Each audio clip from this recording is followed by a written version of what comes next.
Selamat hari Minggu, jemaat yang terkasih. Pada hari Minggu 6 Juni 2021 ini, kita melakukan ibadah bersama keluarga secara online.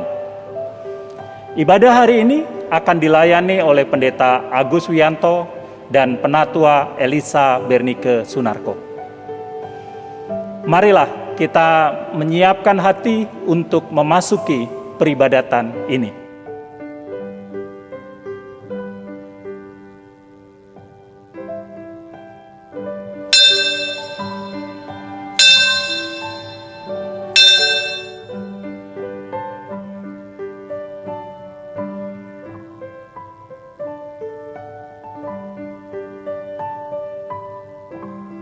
Aku menanti-nantikan Tuhan, jiwaku menanti-nanti, dan aku mengharapkan firman-Nya.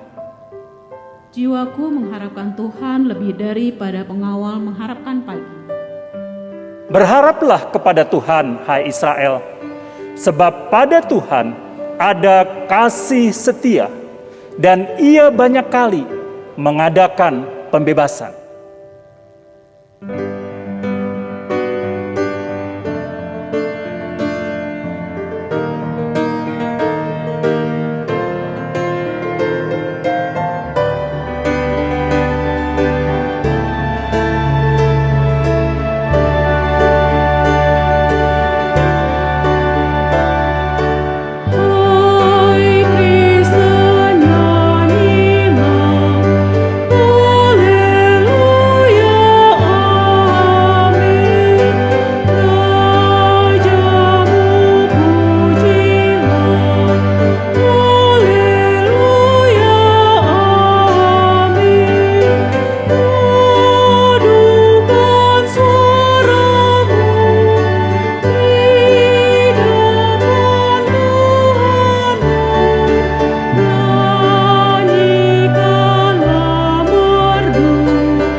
Umat Tuhan, ibadah ini berlangsung di dalam nama Tuhan, Allah Bapa yang menjadikan langit dan bumi, yang senantiasa memelihara pekerjaan tangannya, damai sejahtera dan kasih Tuhan beserta saudara dan keluarga.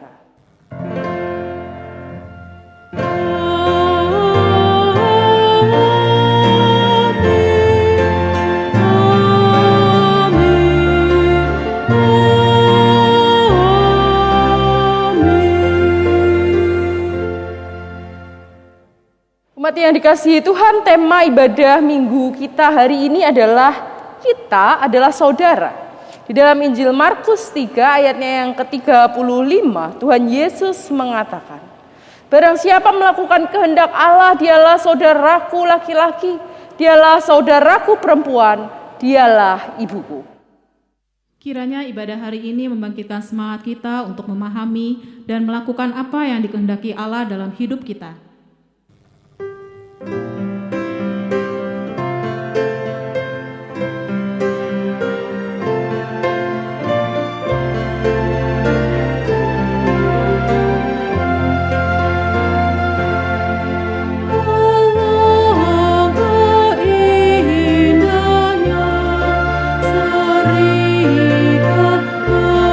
Beriman, cerminan,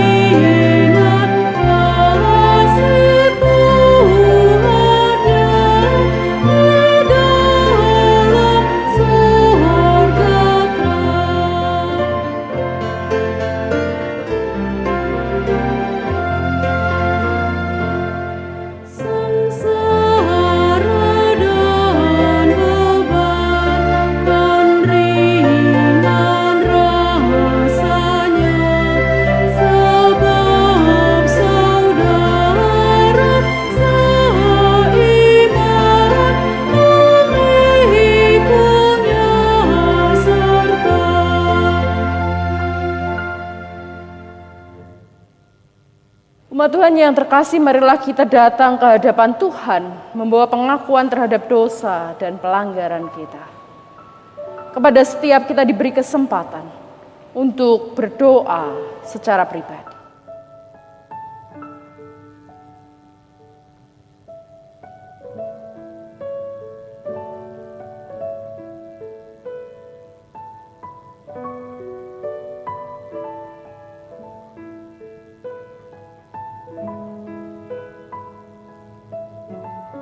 Mari bersama kita berdoa. Sama seperti pemazmur, kita mengakui akan keberdosaan kita. Dari jurang yang dalam aku berseru kepadamu ya Tuhan. Tuhan, dengarkanlah suaraku.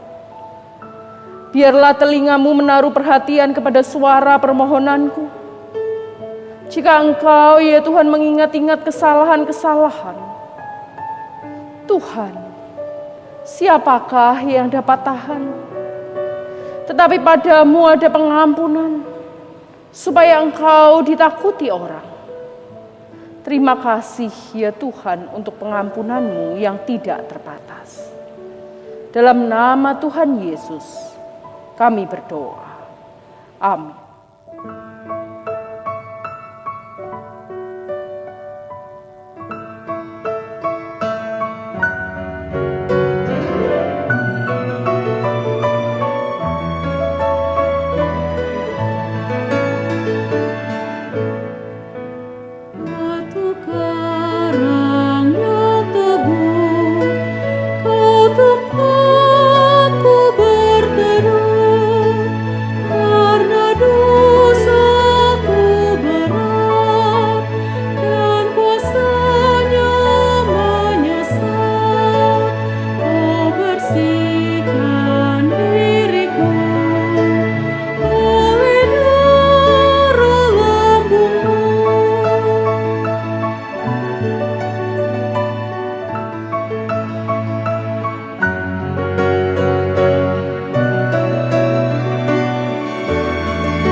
Umat Tuhan, bagi kita semua yang dengan sungguh mengaku dosa kita di hadapan Tuhan dan kemudian menyerahkan kehidupan kita untuk dibaharui oleh Roh-Nya, sambutlah berita anugerah dari Tuhan dalam 2 Korintus 4 ayatnya yang ke-14. 2 Korintus 4 ayatnya yang ke-14. Ia yang telah membangkitkan Tuhan Yesus akan membangkitkan kami juga bersama-sama dengan Yesus, dan Ia akan menghadapkan kami bersama-sama dengan kamu kepada dirinya. Demikianlah berita anugerah dari Tuhan. Syukur kepada Allah. Umat yang terkasih, Allah telah memperdamaikan kita dengan dirinya melalui perdamaian oleh salib Kristus. Karena itu marilah kita juga saling berdamai dengan damai yang dianugerahkan Tuhan kepada kita.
Umat Tuhan yang terkasih, mari bersama kita bersatu hati, mempersiapkan hati dan pikiran kita untuk membaca, merenungkan firman Tuhan.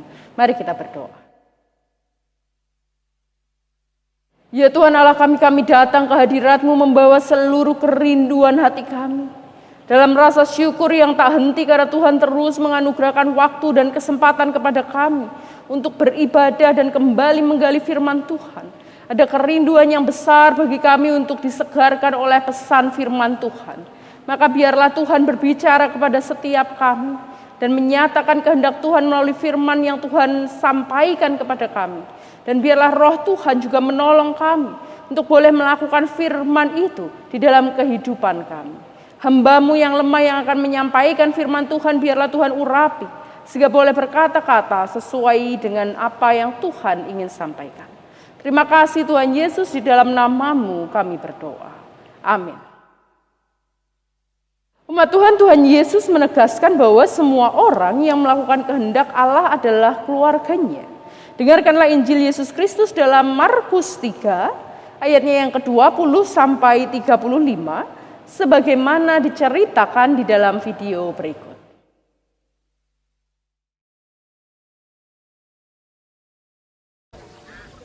Kemudian Yesus masuk ke sebuah rumah. Maka datanglah orang banyak berkerumun pula, sehingga makan pun mereka tidak dapat. Waktu kaum keluarganya mendengar hal itu, mereka datang hendak mengambil dia, sebab kata mereka, ia tidak waras lagi.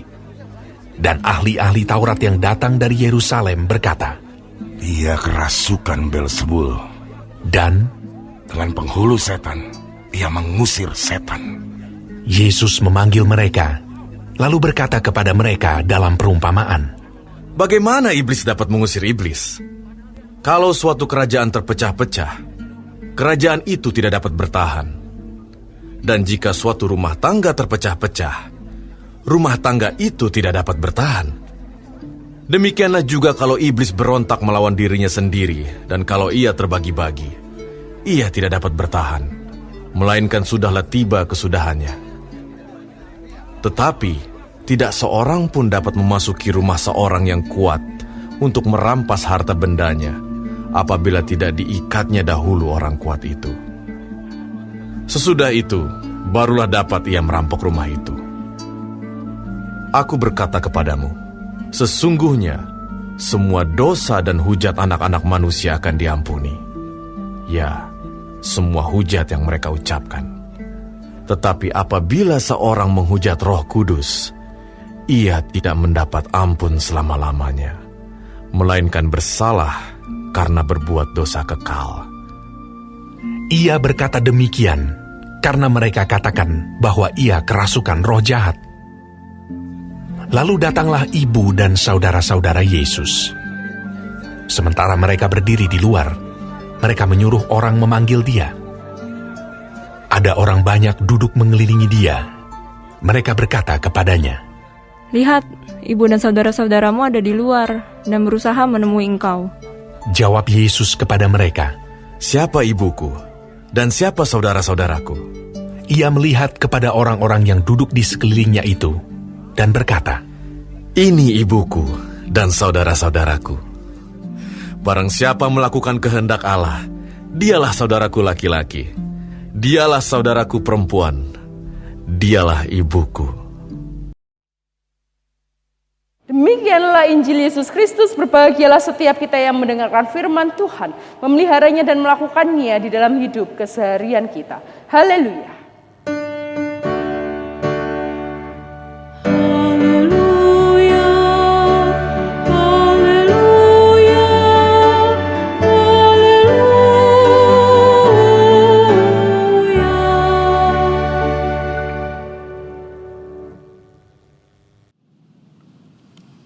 Kita adalah saudara. Saudara, pada masa COVID, sejak setahun lalu, semua orang mengalami kesulitan. Anak yang sekolah kesulitan, orang yang bekerja kesulitan, kantor-kantor juga tutup, ekonomi turun, pendapatan seret. tabungan terkuras, orang terpapar. Justru banyak orang yang kemudian menjadi saudara satu dengan yang lain. Saling peduli, bahu-membahu, saling membantu, saling mendukung. Yang sakit baru pulang dari rumah sakit, apa yang bisa dilakukan? Sehingga penghayatan kita adalah saudara menjadi hidup. Saudara-saudara, saya meminjam istilah yang dipergunakan Profesor Bono Wiratno. Dia memakai akronim MASKER. Jadi MASKER ini adalah sebuah singkatan. Nah, singkatan untuk menggambarkan kita ini adalah saudara. Nah, MASKER dimulai dengan huruf M. M yang pertama yaitu makanan. Saling menyediakan makanan. Maka ada yang namanya rantangan, tentengan, sayuran yang digantung, buah yang digantung di Jogja. Orang yang butuh silahkan ambil secukupnya. Ada yang menggantung buah, ada yang menggantung sayuran di komplek tertentu. Makanan. Ada orang yang mengirim makanan untuk orang yang baru pulang dari rumah sakit. Itulah wujud kita adalah saudara. Kelompok kecil di wilayah, di teritori, RW-RW kita, di kampung kita, mulai dari RT kita, ide saling mempedulikan sebagai saudara.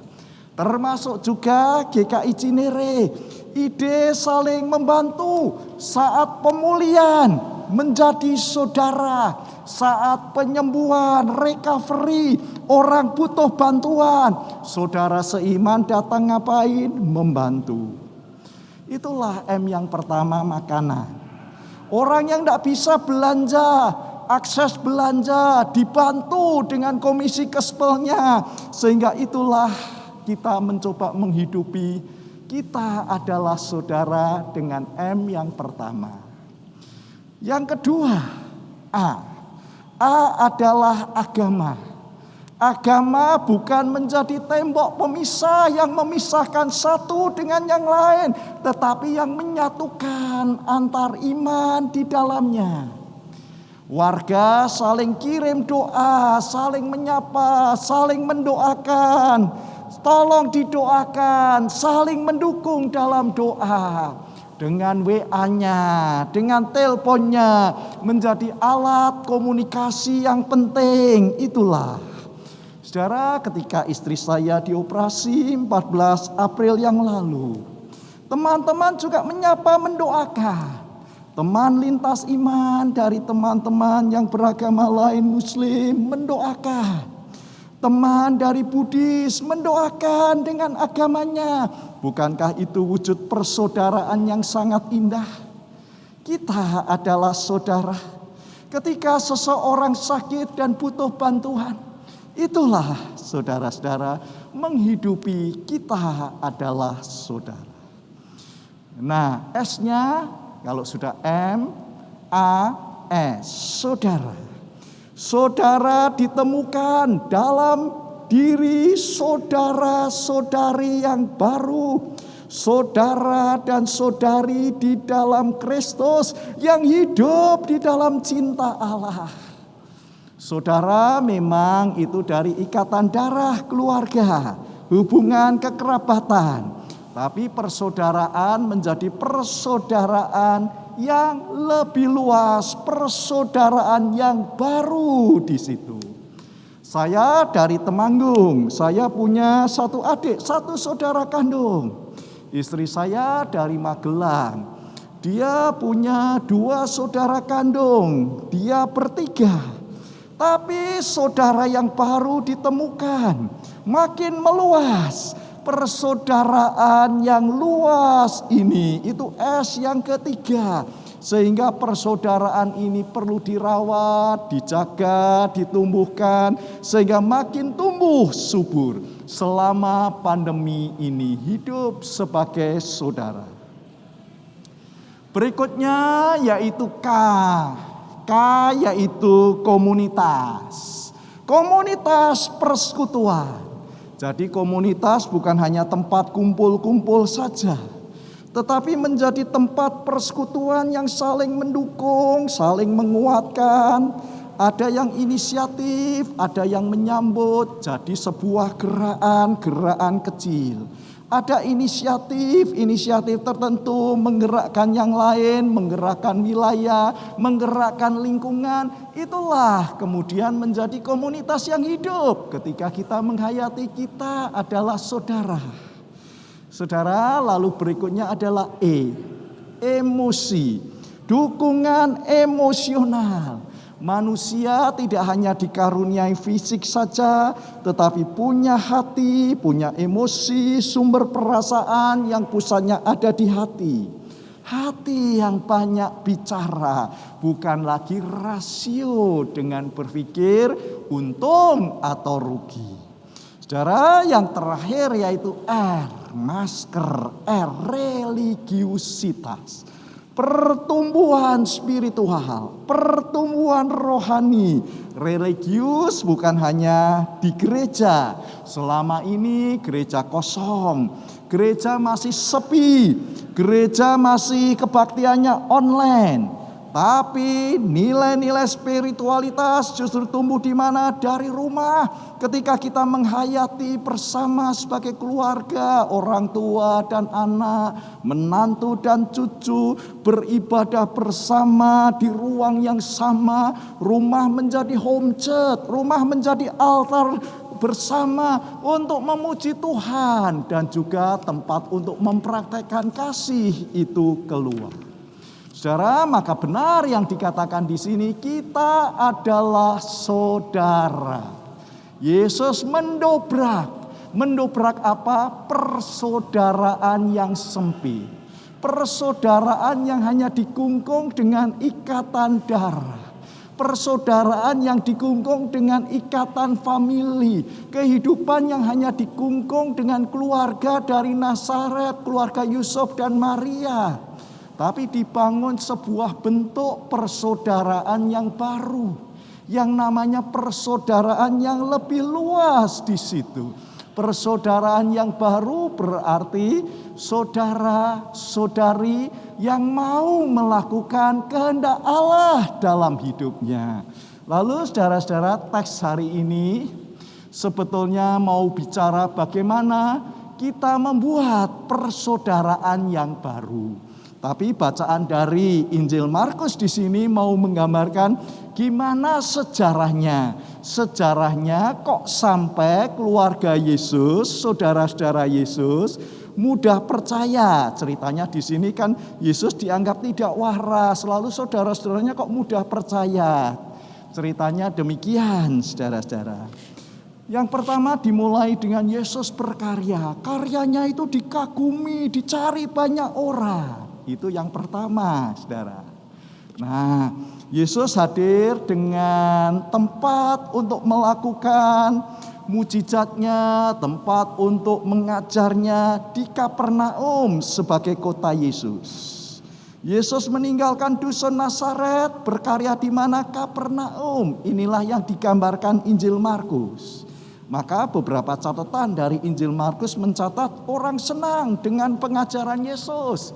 Kenapa senang? Karena Yesus dikagumi.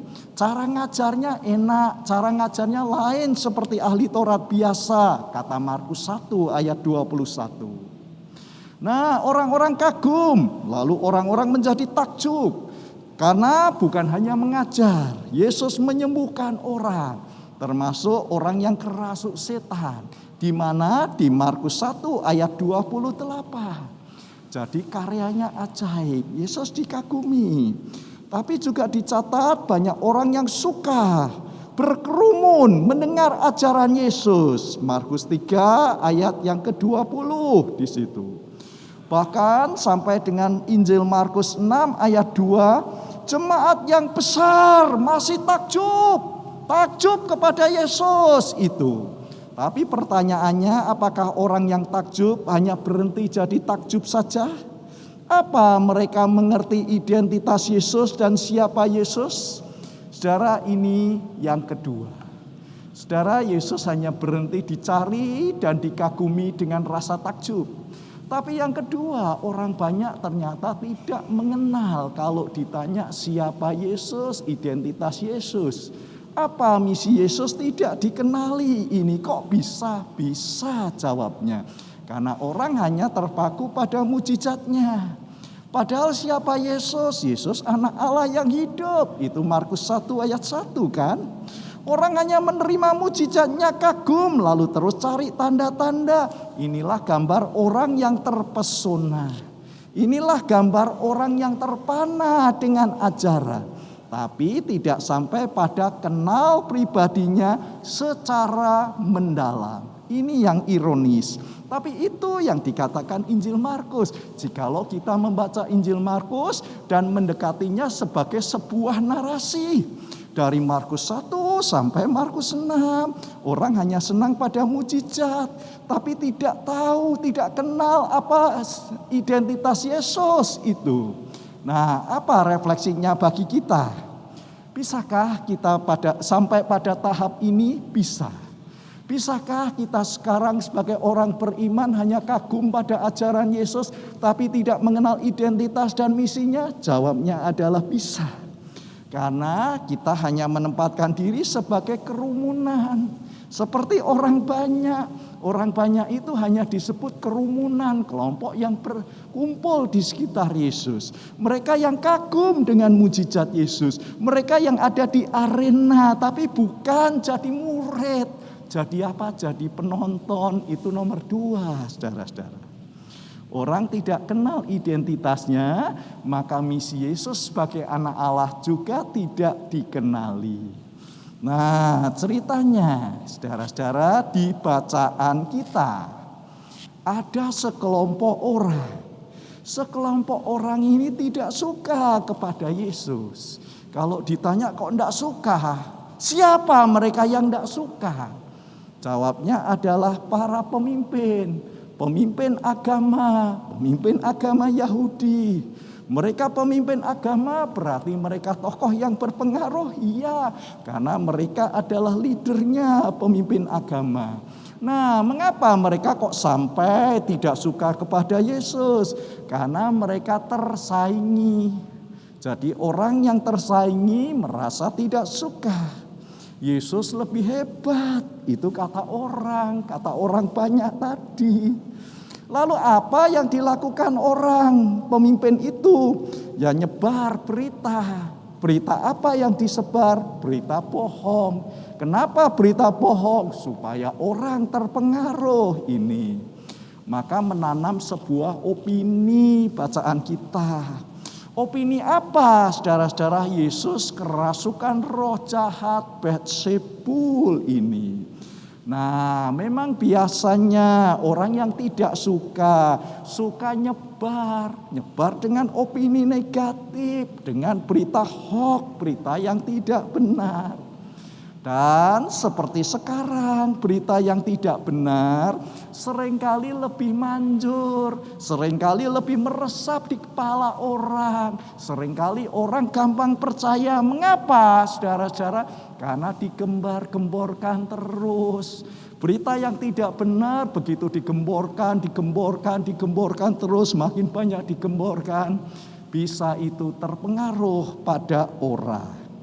Nah, maka yang keempat, saudara-saudara, ini yang didengar kerabatnya.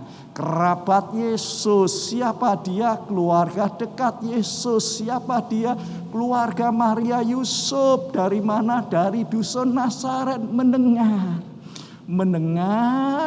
Mendengar opini itu, opini yang dibawa, lalu percaya Yesus tidak waras. Sehingga saudara-saudara, disitulah saudara-saudara kita bisa melihat, ternyata mendengar dan percaya Yesus tidak waras. Keluarga dekat ternyata juga tidak memahami siapa Yesus, identitas Yesus. Mereka hanya melihat Yesus adalah anak manusia ini.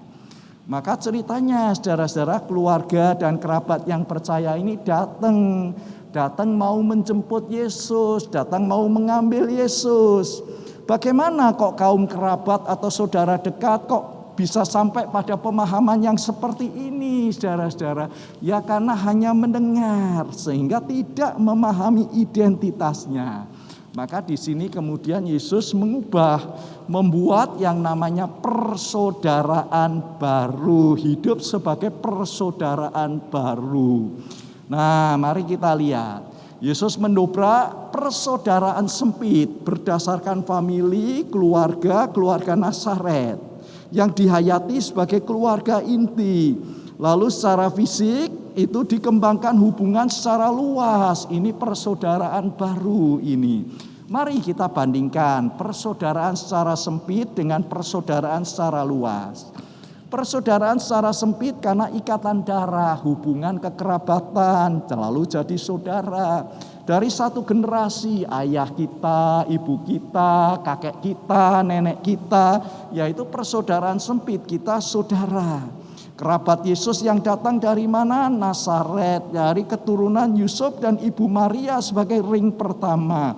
Saudara, dicatat di sini, bisa saja keluarga inti belum mengerti atau tidak mengerti tugas Yesus dan siapa identitas Yesus. Padahal Yesus adalah ilahi, ya 100% ilahi. 100% manusiawi, ya.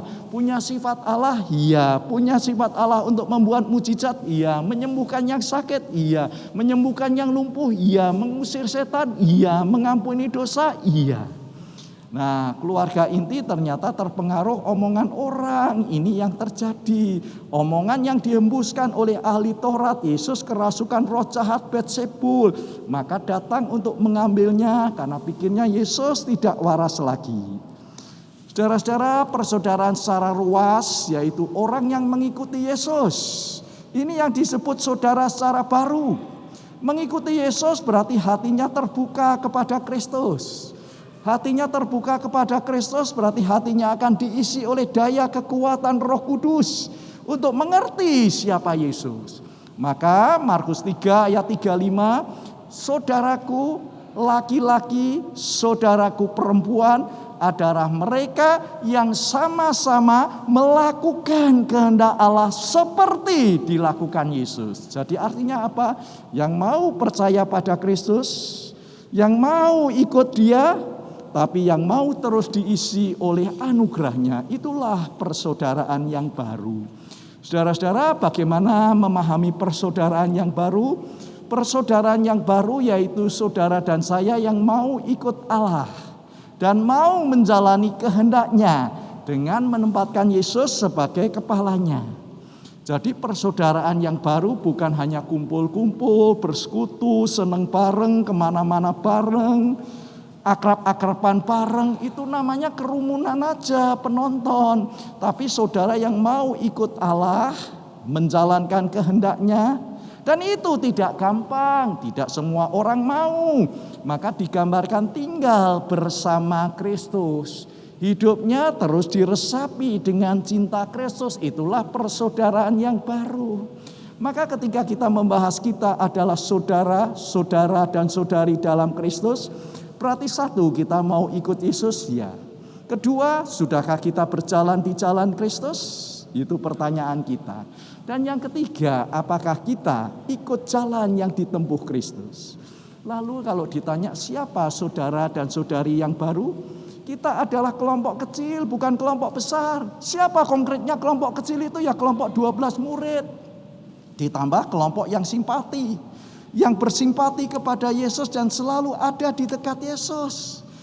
Berada di dekat Yesus bukan tertarik karena mujizatnya, bukan terpesona dengan karya ajaibnya, bukan datang mencari tanda, tapi ikut dalam perjuangan Yesus menegakkan Injil Kerajaan Allah. Inilah saudara-saudari yang baru, kelompok kecil yang mau percaya sekaligus yang mau ikut Dia. Nah, bagaimana konkretnya? Satu, konkretnya hidupnya meneladan Kristus. Karena terbuka hatinya oleh Roh Kudus, maka hidupnya dipimpin oleh daya kekuatan ilahi itu, daya kekuatan Allah.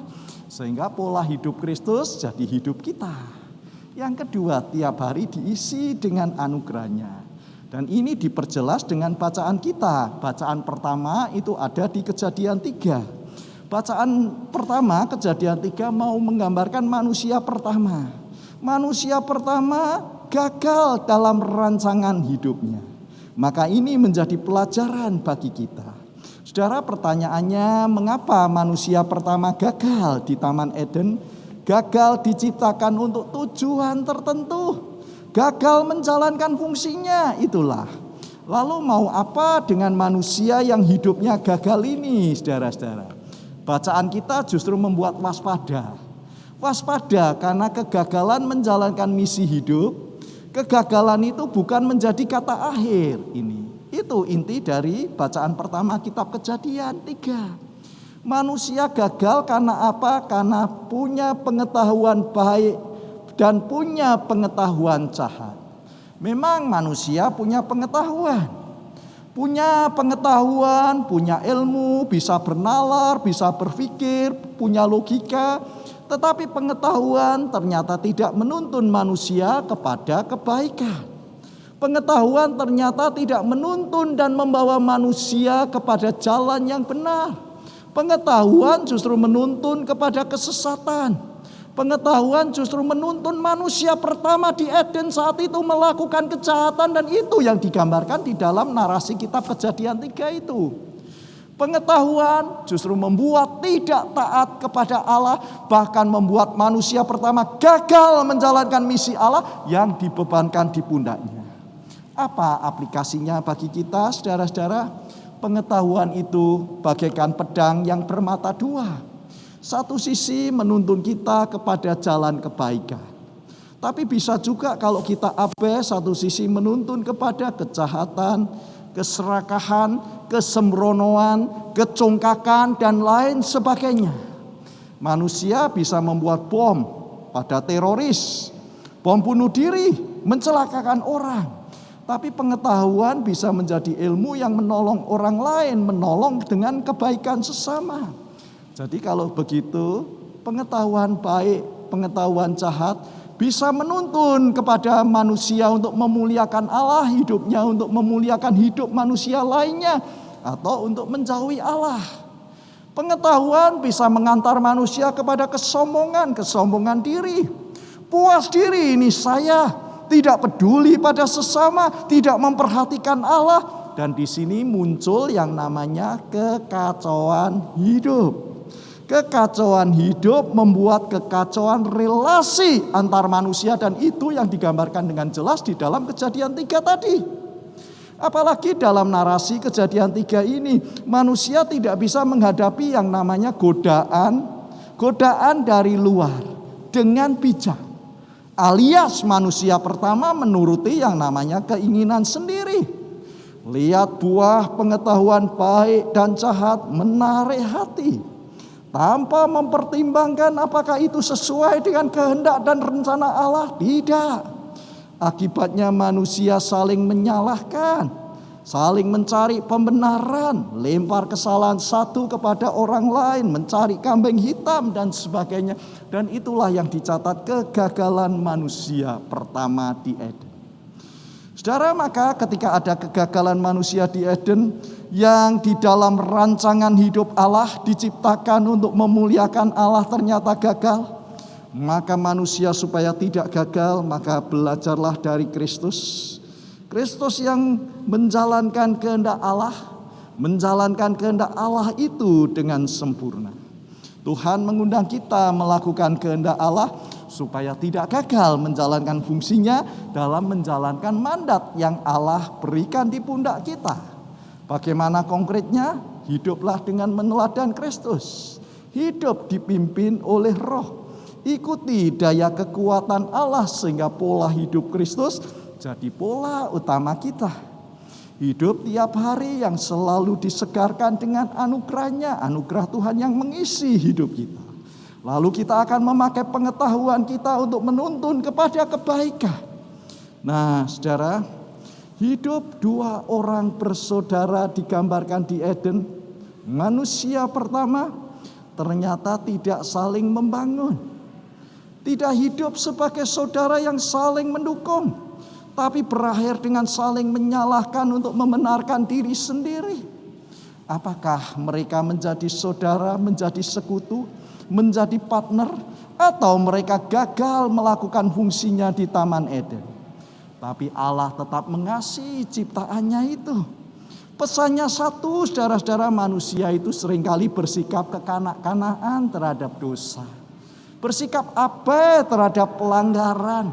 Dan seringkali merasionalisasikan diri untuk membenarkan diri terhadap kegagalan. Maka pesannya satu, ayo kita bangkit jadi manusia baru. Dan itu pesannya, saudara-saudara, menjalankan kehendak Allah, menjadi manusia baru. Maka sebagai penutup, saudara-saudara, menjadi manusia baru ditemukan dengan bersama-sama mencari kehendak Allah dan menjalankannya. Saudara-saudara, kisahnya terjadi belasan tahun silam. Suaminya itu Kristen, istrinya agama lain. Suami ke gereja, istrinya juga taat dengan ibadahnya.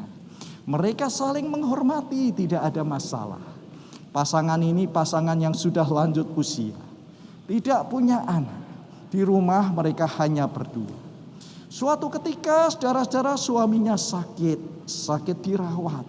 Sakitnya serius sampai kemudian meninggal. Saudara-saudara, ketika meninggal dunia dia bingung. Saat meninggal justru kombas yang merapikan rumahnya. Sampai jenazah itu datang. Ada yang mengurus konsumsi makanannya untuk kebutuhannya, terkesan dengan cara bantu yang cepat dan tepat itu. Saudara-saudara, itu yang dinamakan kedekatan. Relasi kedekatan. Agama tidak jadi penghalang. Justru menyatukan ketika kesulitan teman datang tanpa membeda-bedakan agama, ini yang menyentuhnya. Sebulan setelah semuanya beres, dia datang kepada pendeta dan mengatakan ingin ikut kebaktian. Saran saya hanya satu, nikmati dulu prosesnya. Datanglah tiap minggu dan nikmati prosesnya.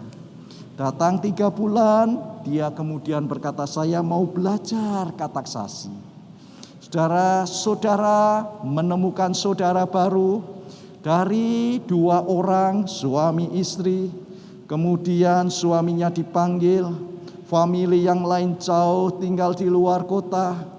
Dia menjadi sendiri tetapi menemukan saudara yang baru dalam Kristus. Saudara-saudara, yang menyatukan lebih daripada saudara kandung karena terpisah jarak dan tempat. Persaudaraan dalam Kristus ditemukan dan terus dirawat. Lalu saudara-saudara, melalui persekutuan di dalam komunitas basis, persekutuan bukan hanya tempat kumpul, tapi jadi saling menguatkan, mendukung. Ibu ini kemudian menjadi motor yang berinisiatif rindu untuk terus bertumbuh. Nah, saudara-saudara, dukungan emosional bukan hanya dirinya, tetapi kemudian dia dengan orang-orang yang seusianya memberikan dukungan, menyediakan waktu untuk berdoa, terus saling meneguhkan. Religiusitas bertumbuh, iman terus bertumbuh. Dan itulah saudara yang baru yang ditemukan di dalam Kristus. Saudara dan saudari yang melakukan kehendak Allah terus menikmati persekutuan itu. Dan hidupnya tiap hari terus diisi dengan anugerah-Nya. Tuhan memberkati kita. Amin. Kita masuk dalam saat teduh.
marilah bersama dengan umat percaya di segala abad dan tempat, kita menyatakan pengakuan iman percaya kita dengan bersama-sama menyanyikan Kidung Jemaat 280.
Umat Tuhan, mari bersama kita bersatu hati untuk menaikkan syafaat kita. Mari kita berdoa.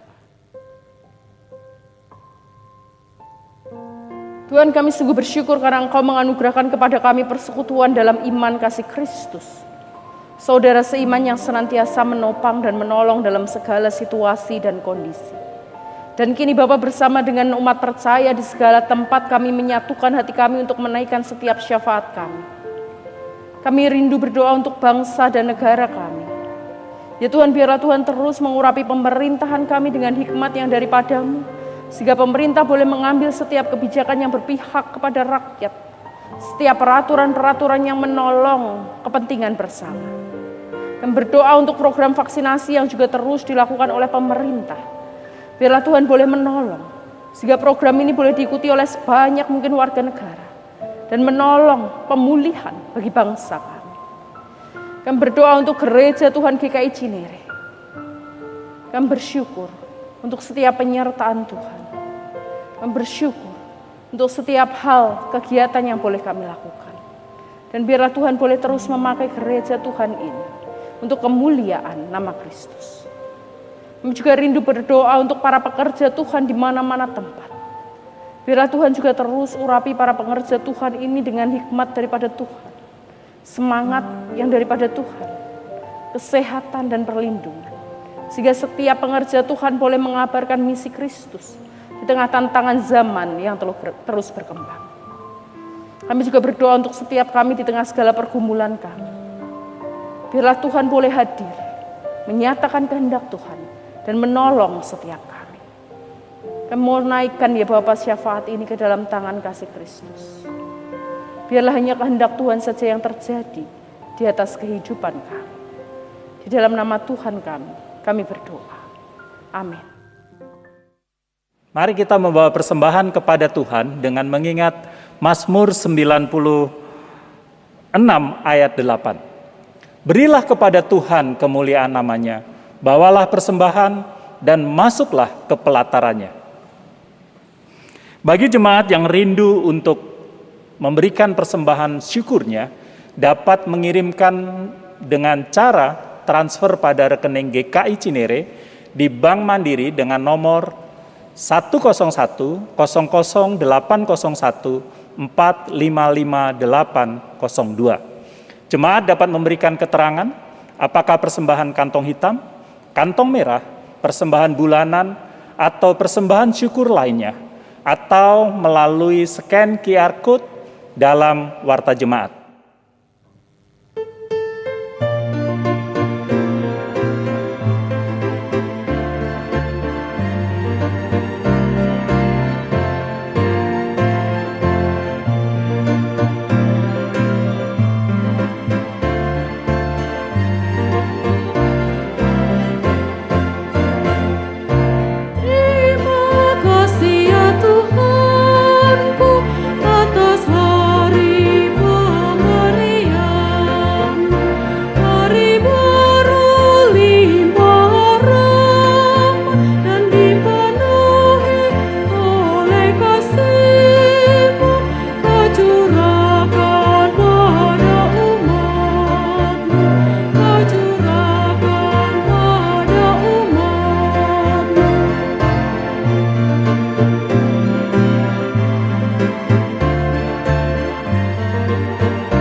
Marilah kita bawa persembahan ini ke hadapan Tuhan.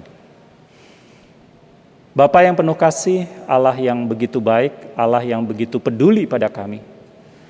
Pada kesempatan ini kami telah memberikan persembahan kepadamu. Berkati persembahan ini Tuhan, sehingga boleh dipakai untuk pelayanan Tuhan di tempat ini. Berikan hikmat bagi yang mengelolanya, sehingga bisa mengalokasikan persembahan ini dengan baik. Terima kasih Tuhan. Terimalah persembahan kami, di dalam nama Tuhan Yesus Kristus kami mempersembahkan persembahan ini. Amin. Umat Tuhan, jalanilah hidup persaudaraan dalam keluarga maupun dalam persekutuan orang percaya. Bangunlah hubungan persaudaraan dengan melakukan apa yang dikehendaki oleh Allah dan bersukacitalah, karena Tuhan Yesus telah menjadikan kita saudaranya.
Umat Tuhan, arahkanlah hatimu kepada Allah, tinggallah di dalam Kristus, alamilah penyertaannya dan lakukanlah perintahnya.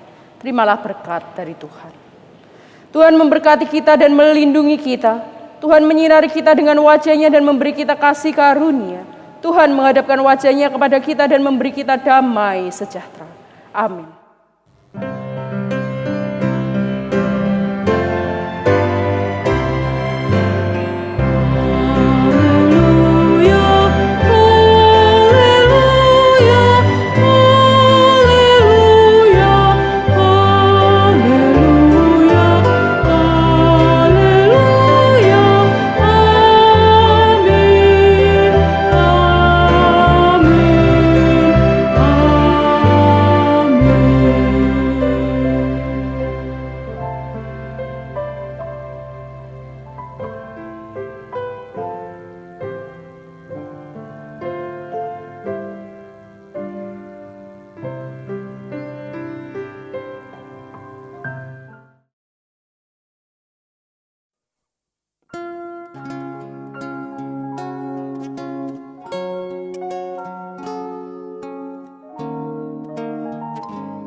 Love.